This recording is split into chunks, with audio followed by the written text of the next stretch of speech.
মাফ করে দাও জীবনের ওই সব গুনাহ, গুনার বোঝা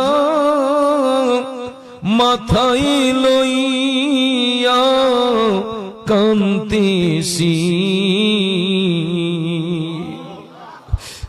মাফ করে দাও মাবুদ আল্লাহ ইলাহি, যত গুনাহ করছি মাবুদ জীবনে, মাফ করে দাও নবীজির